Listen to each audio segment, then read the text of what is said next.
Hello, on se retrouve pour ce 4e jour de ce challenge 30 jours pour devenir digital nomade. Et aujourd'hui, on va aborder la question des métiers du digital nomade. Quels sont en fait les métiers que tu peux faire pour devenir digital nomade?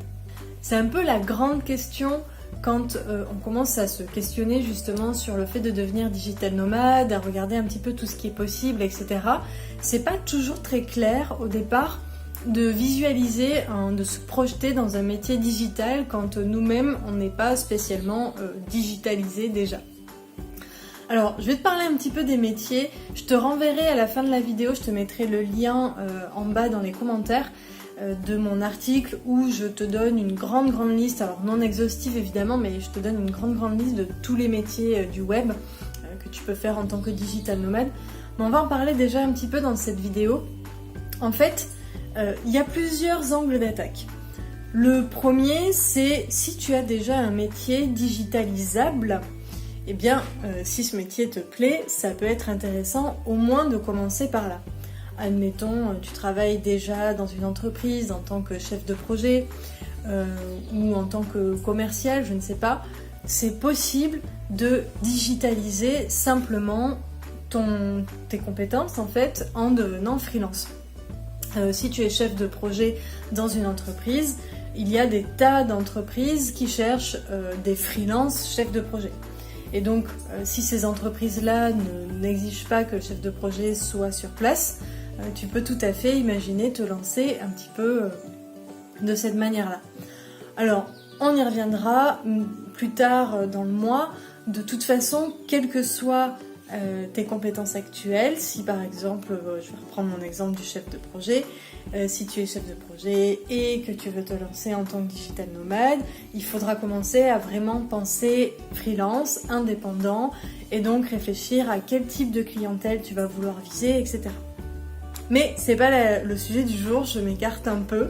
On peut partir de ses propres compétences. Si aujourd'hui tu regardes cette vidéo et tu me dis oui mais Sonia tu es bien mignonne mais je n'ai absolument pas de compétences digitales, alors oui c'est possible de partir de zéro. Je ferai une vidéo consacrée à ça également, donc abonne-toi à la vidéo, à la chaîne YouTube pour ne pas manquer celle-ci non plus. Mais en fait, aujourd'hui, ce qui est vraiment super sur Internet, c'est que tu peux apprendre tout un tas de métiers, et notamment les métiers du web. C'est vraiment accessible. Alors certes, il y a les formations des différents blogueurs, mais il y a aussi des formations entre guillemets officielles qui peuvent être financées par l'État si tu es demandeur d'emploi, si tu es auto-entrepreneur, etc. Alors, je vais te donner quelques exemples de métiers du web. Qu'est-ce que c'est que ces fameux métiers du web?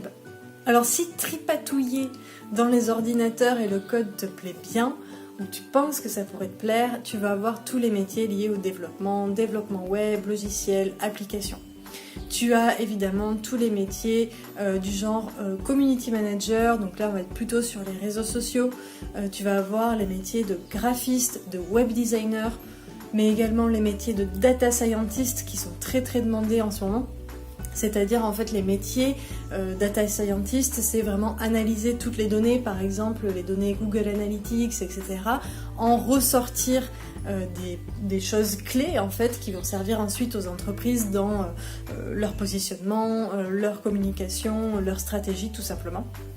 Il y a aussi tous les métiers liés au marketing, aux réseaux sociaux, je l'ai déjà dit, mais aussi à l'écriture, rédacteur web, copywriter, etc.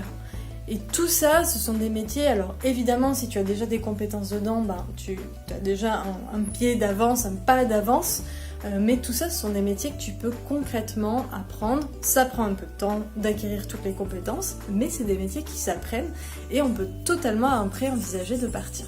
Donc ça c'est pour moi la première grosse mouture, on va dire, sur tous les métiers du web. Et encore une fois, si tu veux avoir une liste un peu plus exhaustive, je t'invite à aller voir mon article, le lien est dans la bio.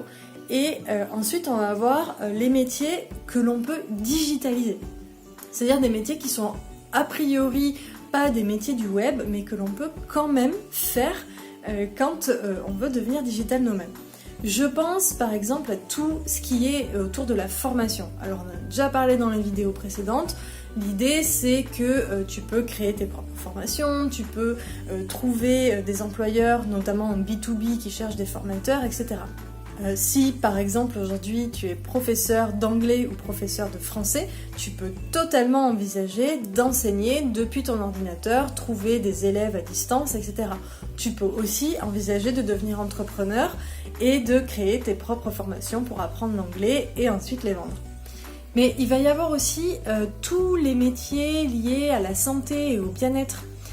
Je pense par exemple au métier de psychologue. Si tu es psychologue, tu peux totalement envisager de devenir psychologue en ligne. Ça commence à se développer, j'en ai moi-même rencontré virtuellement, mais ça se fait beaucoup. Tu peux par exemple, si tu es naturopathe, si tu es coach bien-être, etc., ou prof de yoga, pourquoi pas donner des cours en visioconférence à tes élèves, etc., etc. Alors, je sais, souvent, vous me dites, oui, mais dans ces métiers-là, on a besoin d'être en présentiel parce qu'on a besoin du ressenti de nos patients, de nos clients, etc. Eh bien, je te répondrai que c'est vrai. Il y a ce petit côté-là que tu perds en digitalisant ces métiers-là, mais en fait, tu réponds à d'autres problématiques qu'un médecin, un psychologue, un naturopathe, un thérapeute, quel qu'il soit, ne peut pas forcément répondre en présentiel. Juste pour te donner un exemple et appuyer mon propos, je pense par exemple au fait, tu vois quelqu'un qui voudrait suivre une thérapie, mais qui ne voudrait pas en parler à ses proches, eh bien le fait d'avoir un thérapeute ou un psychologue à distance lui permet de faire ça discrètement. Deuxième exemple, toucher tous les expatriés. Et oui, parce que quand t'es expatrié, t'as pas forcément de psy qui parle ta langue à côté de chez toi, donc c'est vachement pratique d'avoir un psy à distance.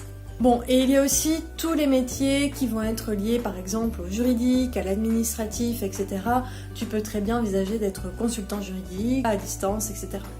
Et enfin, je termine par exemple aussi avec les métiers liés au e-commerce, et notamment au dropshipping, qui ne nécessitent pas d'avoir du stock et donc de pouvoir exercer ce métier de e-commerçant à distance.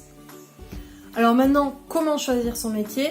On en reparlera dans une autre vidéo un peu plus précisément, mais c'est un petit peu de la même façon que dans la vidéo d'hier où je te parlais du remote freelance ou entrepreneur, comment choisir entre les trois.